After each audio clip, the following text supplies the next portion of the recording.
YSR Congress party అధినేత YS Jaganmohan Reddy very danger అని, జగన్మోహన్ రెడ్డితో జాగ్రత్తగా ఉండండి అంటూ తెలుగుదేశం పార్టీ అధినేత నారా చంద్రబాబు నాయుడు గారు తెలుగుదేశం పార్టీ ఎంపీలకి ఒక వార్నింగ్ ఇచ్చినట్లుగా ఇప్పుడు సోషల్ మీడియాలో ఒక వార్త చక్కర్లు కొడుతున్న నేపథ్యంలో ఈ వార్త గురించి మనం పూర్తి స్థాయిలో విశ్లేషణ చేసుకుందాం. ప్రస్తుతం మనతో పాటు ఉన్నారు ప్రముఖ రాజకీయ విశ్లేషకులు, ప్రముఖ సీనియర్ జర్నలిస్ట్ డివిఎస్ గారు. వారితో మాట్లాడదాం. సార్ నమస్తే. సార్ నమస్తే. తెలుగుదేశం పార్టీ ఎంపీలతో మాట్లాడుతూ చంద్రబాబు గారు వైకాపా అధినేత జగన్మోహన్ రెడ్డి వెరీ డేంజర్, జగన్మోహన్ రెడ్డితో జాగ్రత్తగా ఉండండి అంటూ హెచ్చరించినట్లుగా కొన్ని వార్తలు వస్తూ ఉన్నాయి. ఈ వార్తల గురించి మీ విశ్లేషణ ఏంటి సార్? అంటే 14 ఏళ్ళుగా చెప్తూనే ఉన్నారు జగన్తో డేంజర్ అని చంద్రబాబు.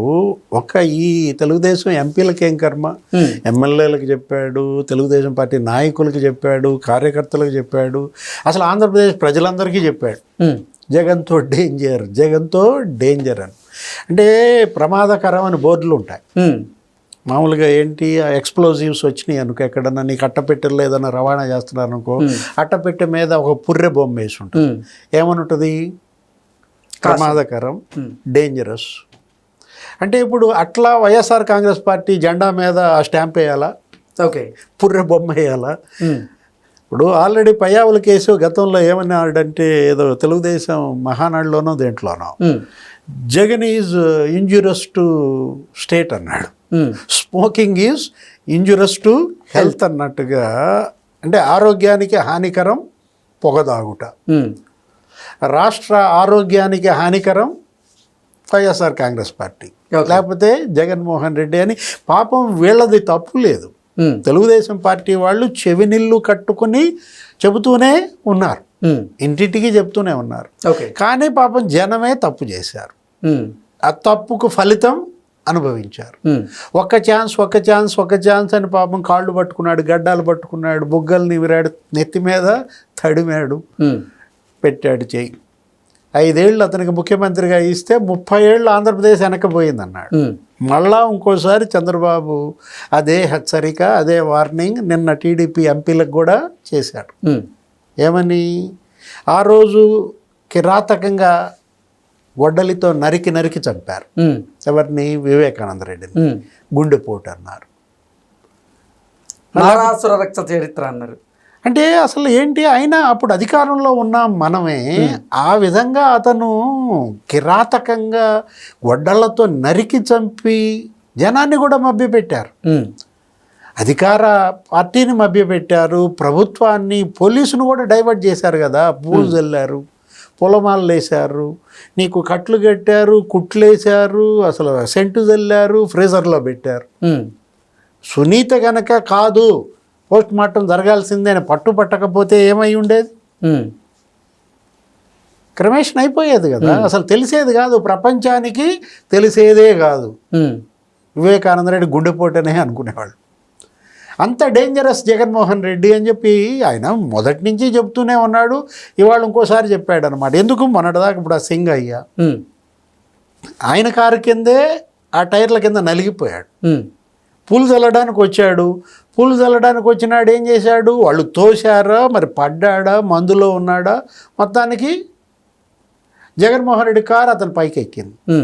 పక్కటెముకలు ఇరిగిపోయాయి, ఛాతీలో పక్కటెముకలు గుచ్చుకున్నాయి, ఛాతీలో బ్లడ్ ఉందంట.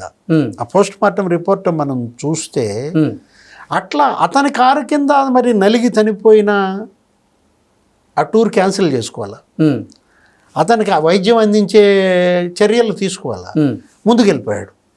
అసలు వెళ్ళిపోయి సాయంత్రం దాకా తిరిగి రాకుండా అక్కడే విగ్రహావిష్కరణ, అక్కడే ప్రసంగాలు, సభ, జనము, అభివాదాలు, నమస్కారాలు, ఆ నవ్వులు. ఆ నవ్వు కూడా మామూలుగా ఉండదు. ఇట్లా సాగదీసేపనే నీకు ఎలాస్టిక్ బ్యాండ్లు వేసేస్తే ఆ మూతి పక్కకి వెళ్ళిపోతే చూసావా, అటు ఇటు అట్లా నవ్వుతాడు. ఓకే, అంటే ఇప్పుడు అతను ఎంతటి కరడుగట్టిన నేరగాడు. ఉదాహరణలు ఇవన్నీ కూడా. చివరికి ఏమని చేశారు, మళ్ళీ ఇది కూడా నారాసుర రక్త చరిత్ర అన్నట్టుగానే సింగయ్య భార్యని పిలిపించుకున్నాడు 14 రోజుల తర్వాత. మరి ఎలా మాట్లాడుకున్నారో ఏమో. వాళ్ళ పార్టీయే కాబట్టి నాకు అంబులెన్స్లో అనుమానాలు ఉన్నాయి, లోకేష్ మనుషులను పంపించాడు, ₹1 కోటి ఇస్తామన్నారని కూడా ఆమెతో చెప్పించాడంటే ఏదైనా చేయగలడు. హత్యను గుండెపోటుగా చెప్పగలడు, తన కారు కింద మనిషిని తొక్కేసి వేరే కారు అని చెప్పగలడు, ఆ చనిపోయినాడి భార్యతో లోకేష్ చేయించాడని మాట్లాడించగలడు. కాబట్టి డేంజరస్. జగన్మోహన్ రెడ్డి ఎంత ప్రమాదకారి అనే దానికి ఇవన్నీ కూడా ఉదాహరణలు. ఇప్పుడు సిబిఐ కేసులు ఉన్నాయి. ఎన్ని ఉన్నాయి? 11 కేసులు ఉన్నాయి. ఈడీ కేసులు ఉన్నాయి. 9 కేసులు ఉన్నాయి. ఆయన అఫిడవిట్ కనుక నువ్వు చూస్తే నీకు అఫిడవిట్ 34 పేజీలు అనుకో, మొదటి పేజీ చివరి పేజీ చించేయి, సరే 32 పేజీలు నీకు దగ్గర 16 పేజీలు కేసులే, ఒక 16 పేజీలు ఆస్తులే. అంటే అఫిడవిట్ అంటే ఆస్తులు కేసులే, మొత్తం 34 పేజీలు అనమాట. మొదటి పేజీ చివరి పేజీ దించే మంది ఎందుకు? నేను మొదటి పేజీలో ఫోటో ఉంటుంది, చివరి పేజీలో సంతకం పెడతాడు, ఏం ఉండదు దాంట్లో.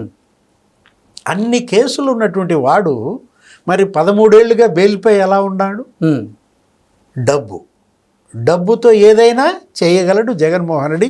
చాలా జాగ్రత్తగా ఉండండి అని నిన్న ముఖ్యమంత్రి చంద్రబాబు టీడీపీ ఎంపీలకు ఇచ్చిన హెచ్చరిక అది ఒక్క వాళ్ళకే కాదు, మొత్తం కూటమి నాయకులందరికీ, తెలుగుదేశం, బీజేపీ, జనసేన, లేకపోతే వాళ్ళ శ్రేణులందరికీ, 3 పార్టీల శ్రేణులకే కాదు, 5 కోట్ల మంది ఆంధ్రప్రదేశ్ ప్రజలకు అన్నమాట. ఓకే, మళ్ళా నమ్మారనుకో ఇంకేంటి, మళ్ళా ఇంకోసారి నాశనమే. అతనేమో 2.0 అంటున్నాడు, జగన్మోహన్ రెడ్డి మళ్ళా నేను వస్తానంటున్నాడు. కాబట్టి తస్మాత్ జాగ్రత్త, భూతం పొంచి ఉంది. మీరు ఈ భూతాన్ని తరిమి కొట్టడం కాదు, భూస్థాపితం చేయడం కాదు, ముందు అసలు ఇవాళ జగన్ లేని ఆంధ్రప్రదేశ్గా రాష్ట్ర రాజకీయాలు జరగాలి. వైఎస్ఆర్ కాంగ్రెస్ పార్టీ లేని రాష్ట్రంగా ఆంధ్రప్రదేశ్ రాజకీయాలు జరగాలి. ఇక్కడ జగనే కాదు డేంజరస్, టోటల్ వైఎస్ఆర్ కాంగ్రెసే డేంజరస్ అన్నమాట. కరడు కట్టిన క్రిమినల్స్ అందరి పార్టీ అది రాజకీయ పార్టీ కాదు, అది క్రిమినల్స్ పార్టీ అన్నమాట. ఒక రౌడీల గ్యాంగ్. అసలు పార్టీ అనకూడదు దాన్ని, ఏమనాలా? ఒక ముఠా, ఒక దొంగల ముఠా. మనం చూస్తున్నాం వరుస కేసులు, అరెస్టులు. ఎవరిని కదిలిచ్చినా నీకు 100 ఎకరాల అటవీ భూముల కబ్జా, రెవెన్యూ భూముల కబ్జా, ఎస్టేట్లు. అంటే వీళ్ళు పార్టీ పెట్టింది, వీళ్ళు రాజకీయాల్లోకి వచ్చింది ప్రజల సేవ చేయడానికి కాదు, దోపిడీకి, దోచుకోవడానికి. అందుకే ఇన్ని వేల కోట్ల సంపద, లక్షల కోట్ల సంపద కూడగట్టారు. మళ్ళా ఆ డబ్బుని జనం మీద ఇసురుతారు, మళ్ళా ఓట్లు కొంటారు. తస్మాత్ జాగ్రత్త. ఇవాళ డేంజరస్ అన్నా, ఇంజూరస్ అన్నా మరి ప్రజలు తెలుసుకోవాలి. Okay sir, thank you so much.